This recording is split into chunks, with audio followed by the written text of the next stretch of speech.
Yo, what's going on, people? Welcome back to another video. Welcome back to the channel. Now, if you haven't subscribed, make sure you do so because Road to 2K is still on the way.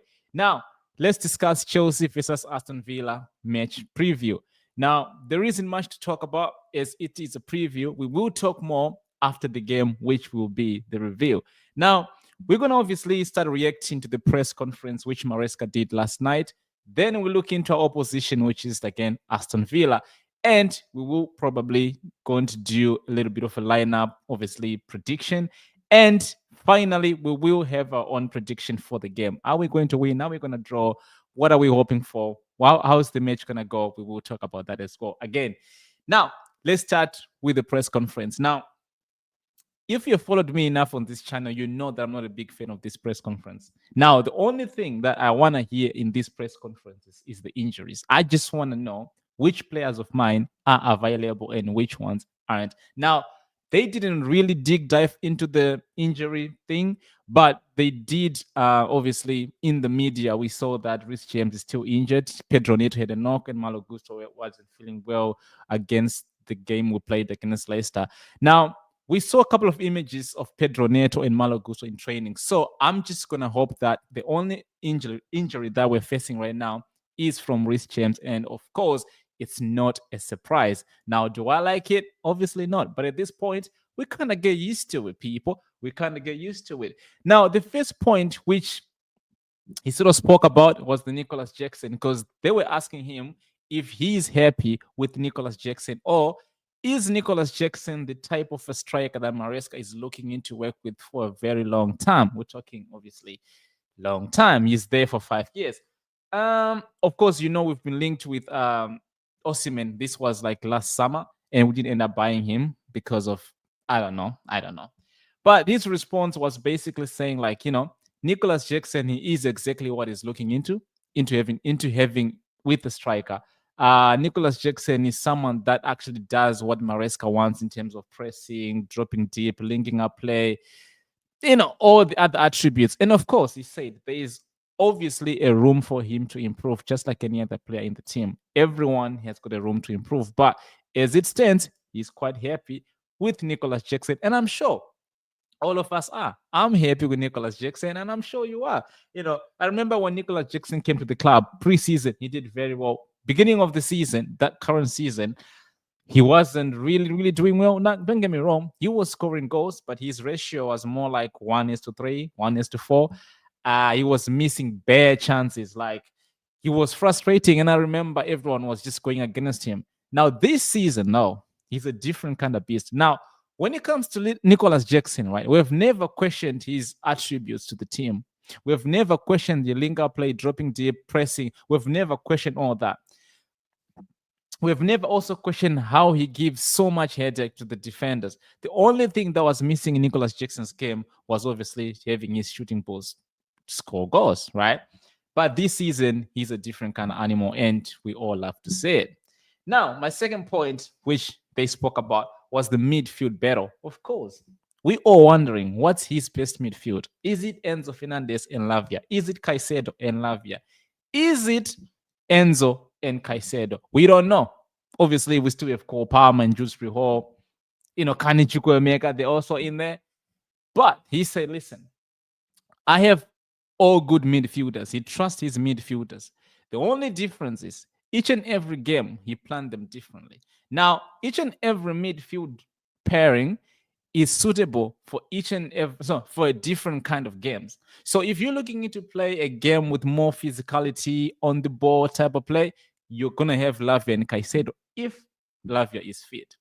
And then if you're gonna play a team like we did last week, we played Leicester City. Of course, Chelsea were going to have possession. It wasn't going to be a physical game. Now you saw that Lavia was on the bench, and we had Caicedo and Enzo Fernandez. So I think over there we shouldn't stress much in terms of like what's our midfield pair and what our midfield.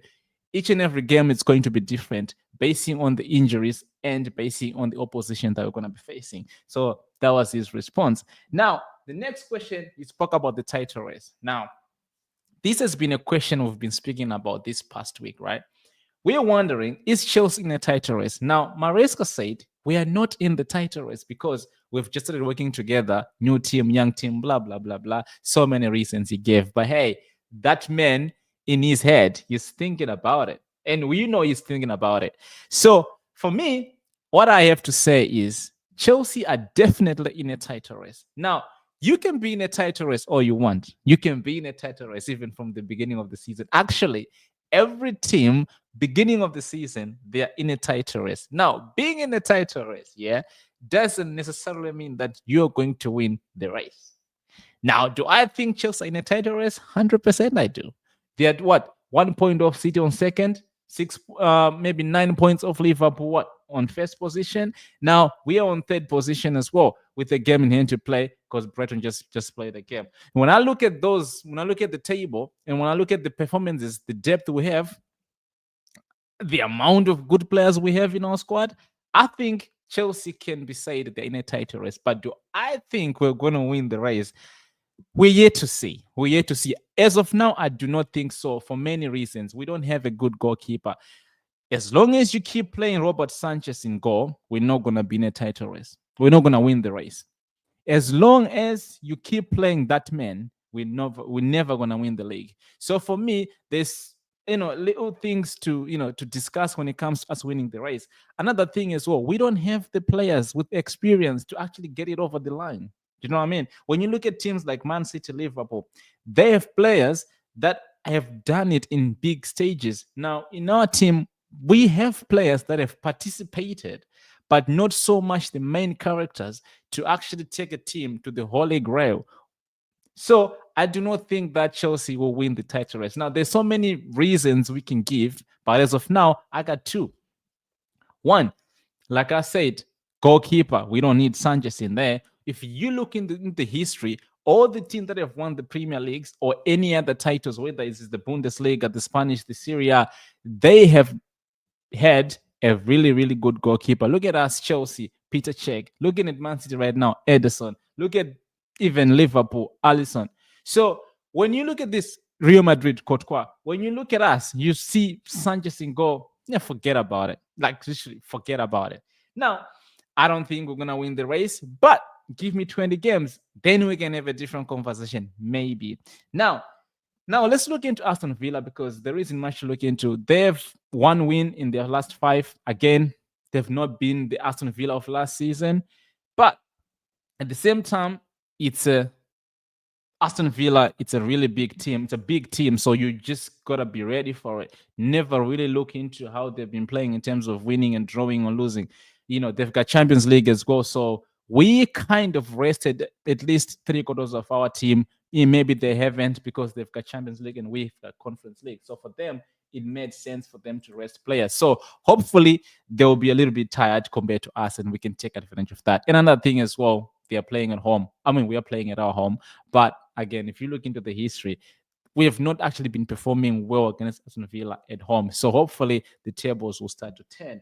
So yeah, man, another thing as well, I don't know about their injuries as of yet. So hopefully Chelsea can do their business. But one thing that I was hoping to see from Aston Villa, I want them to come and play the game. What I mean by that is Aston Villa have a system where they can sit back. Now, when it comes to Chelsea, we struggle to break the low block teams. You saw that against Liverpool. You saw that against Nottingham Forest. You saw that against, we struggle. If a team sits, we struggle to break the lines. Now, maybe we will do well in Aston Villa. I don't know, but we seem to struggle so much. So for me, I like a team that actually come to us to give us pressure. Then we can hit them in transition. And Chelsea are very good at that with the likes of Jackson and Caicedo and Cole Palmer, Madueke, Sancho, Neto, whichever. We are very good to hit teams in transition. And hopefully they'll come with the mindset of actually attacking.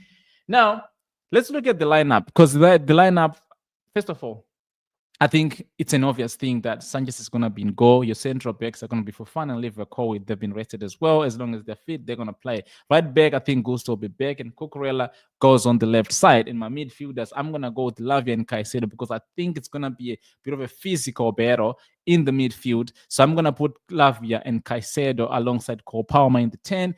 and maybe Sancho. We saw him playing in midweek. I think he's starting to get his fitness back from the illness. So he's going to be on the left side. And then on the right side, I would rather have Pedro Neto, but I know it's going to be Madueke. And obviously, 9, we're going to have Jackson there. Now, my prediction, I'm going to go with 3-1. Why? Because, no, actually, I'm going to go 2-1. Why? Because if we have, as long as we have Sanchez in goal, we are going to concede a goal. And I just think that we're going to urge it to, get it over the line because it's about time, people. It's about time we actually win against a big team. We have lost to Liverpool, lost to Man City, draw to Arsenal. It's about time we pick points in these top 8, top 6 clubs, you name it. Now, we also drew to Manchester United, which that game, I don't even want to talk about it. But yes, people, make sure you do subscribe to the channel. This was a quick video, and make sure you like and subscribe. And I'll see you guys on the next one. Peace out.